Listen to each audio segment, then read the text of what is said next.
అబ్రహామును దేవుడు పిలిచారు. అబ్రహాం బయలుదేరారు, దేవుని సన్నిధిలో కనిపెట్టారు.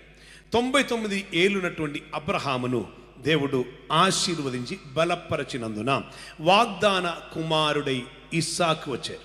అందరికి ముందు వాగ్దానం ఏమీ లేకుండా ఒక కుమారుడు వచ్చారు. ఈయన వాగ్దానం అని అనుకున్నారు, ఇది ఏ దైవిక ప్లాన్ అని అనుకున్నారు. కానీ అది కాదు దైవిక ప్లాన్. షార్ట్ కట్లో దైవిక ప్లాన్ కాదు. నీవు కనిపెట్టి ఉండటానికి నీకు మనస్సుంటే యోగ్యమైనది, యుక్తమైనది నీ వద్దకి వస్తుంది. అబ్రహాం కనిపెట్టి ఉండను గనుక ఇస్సాకుని దేవుడిచ్చారు. కనిపెట్టడానికి మనసు లేకుండా పోయినందున అపహాసకుడైనటువంటి ఒక ఇష్మాయేలు కూడా అక్కడ ఉండను.